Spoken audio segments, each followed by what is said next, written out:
હા ઓકે લો. ઓકે. હા આ જુઓ સાહેબ, અહીંથી આ જે ગટર છે, આ ગટરનું પાણી આવી રહ્યું છે, હા અને અહીંથી આ પાણી આ રીતે થઈ અને અહીંયા સીધું જઈ રહ્યું છે આ તળાવની અંદર. મતલબ આ જ્યાં બનાવેલા છે એના પાયાની અંદર જઈ રહ્યું છે. અને આજનું નથી, 2016 બનાવી ત્યારથી ચાલુ છે. ઓહો, તો આખી આ સોસાયટી પાણી એનો તો આખું મતલબ, ભરેલું જ હોય. હા, એનો મતલબ થયો કે આખી જે આજે વસાહત જે બની છે ગરીબ લોકો માટેની, ઝુંપડપટ્ટી સુધારણા માટે બની હતી, એ લોકોને જી ઝુંપડપટ્ટી કરતા પણ ખરાબ હાલતમાં એમને મૂકી દીધા. એક તો જે ગટરના પાણી ભરાતા હતા એ તળાવ ઉપર, એ જમીન ઉપર બનાવી દીધું, અને બીજું કે ગટર જે જતી હતી ગટરને પણ બંધ નથી કરી, ત્યાં બધું પાણી જઈ રહ્યું છે. તો આ તો ખરેખર બહુ ગંભીર બાબત કહેવાય. અને આ શહેરથી જી કેટલી દૂર સાહેબ, છે? આ શહેરથી કેટલી દૂર છે? આ શહેરથી લગભગ 3 કિલોમીટર. 3 કિલોમીટર. ઓકે. હા હા, જી બરાબર છે. તો આ જે વારંવાર ત્યાંના સ્થાનિક લોકોએ માંગણી કરી, તમે લોકોએ વારંવાર માંગણી કરી છે, આંદોલનો થયા છે, અખબારોમાં સમાચારો આવી ગયા છે, છતાં પગલા કેમ નથી લેવાતા જવાબદાર લોકો સામે? બધાને ટકાવારી મળી છે એવું લાગે છે સાહેબ. હરેક વ્યક્તિ સુધી ભાગ પહોંચ્યો હોય એવું સ્પષ્ટ દેખાય છે. તો જ આ હા થયું હોય. બાકી કલેક્ટર ના પાડે, એસડીએમ ના પાડે, સરકાર ના પાડે, તોય આ લોકો કરે. તો એવા તો કયા સુપિરિયર પાવર હતા એમની જોડે કે બધું જ કરી શકે?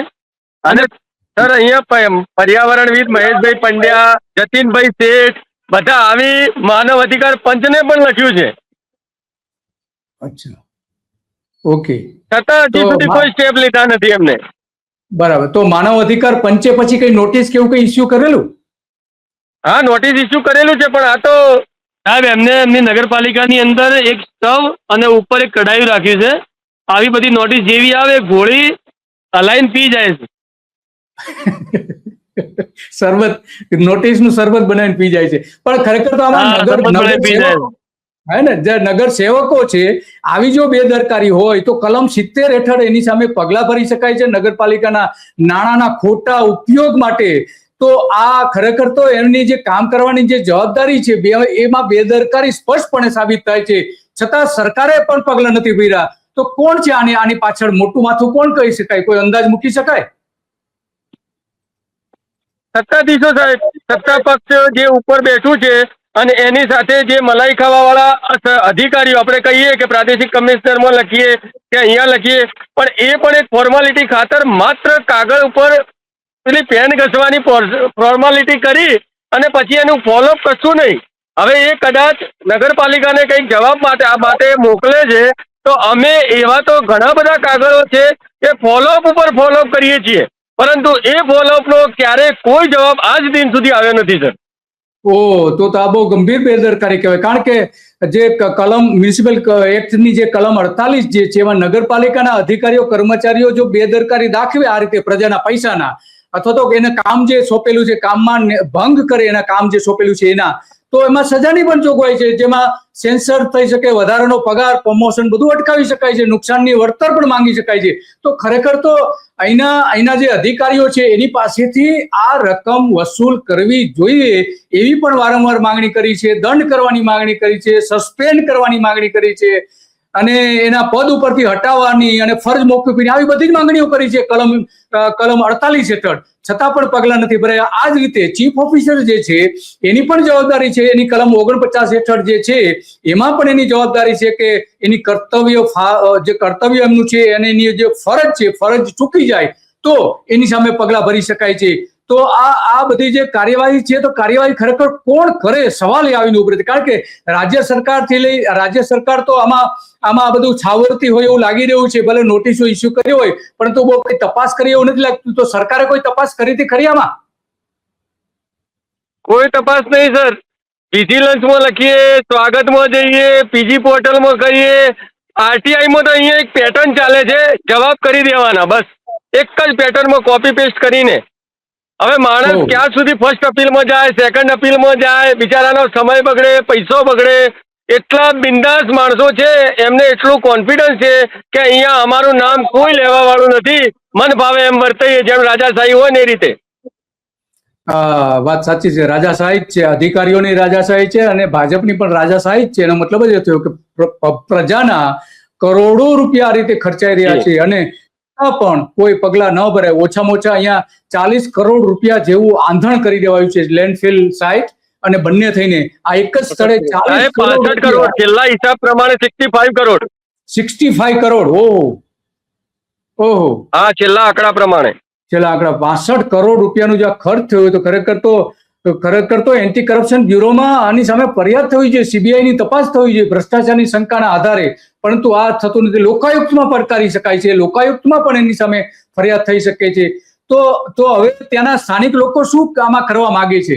કારણ કે આ રાજકારણીઓને તો કઈ પડી નથી. રાજકારણીઓ જે તમે કહો છો એ પ્રમાણે એમને હપ્તા મળી ગયા છે, જે તે રાજકારણીઓ હોય, અને આપણે કોઈ નામ નથી લેતા સ્પેસિફિક, પરંતુ જે રાજકારણીઓ છે ને હપ્તા મળ્યા હોય તો જ આ થઈ શકે છે.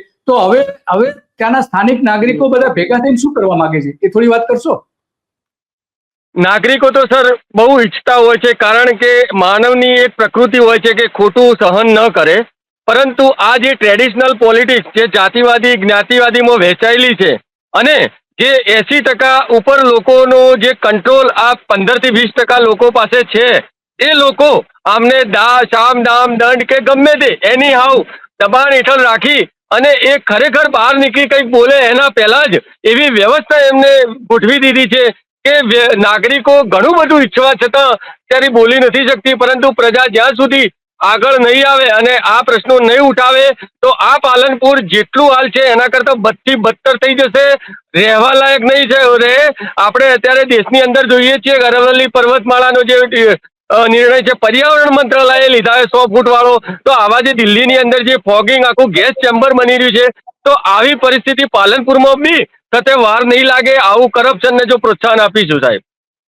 હા, વાત સાચી છે કે કરપ્શન એટલા મોટા પ્રમાણમાં વધી ગયું છે. માત્ર એક નગરપાલિકાની અનેક નગરપાલિકાઓમાં આ પ્રકારના કરપ્શનના મકાનો બનાવવાના કરપ્શનમાં આ જોવા મળે છે.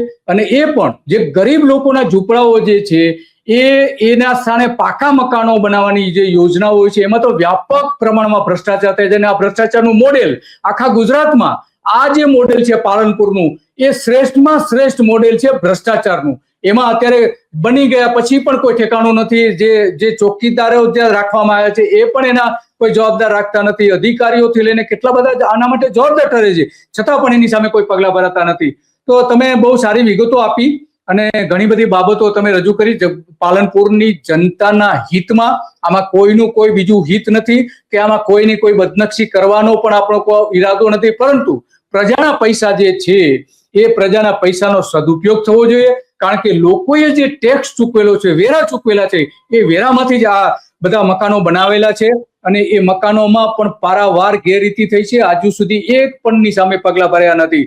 તો આ બંને મહાનુભાવોનો ખૂબ ખૂબ આભાર. રવિ અને હૃદયકાંત, આપના ખૂબ ખૂબ આભાર કે જેમ તમે પાલનપુરની જનતાનો અવાજ બની ગયા છો. વારંવાર આ એક પ્રશ્ન નહીં, આવા અનેક પ્રશ્નો પણ તમે ઉઠાવતા રહ્યા છો.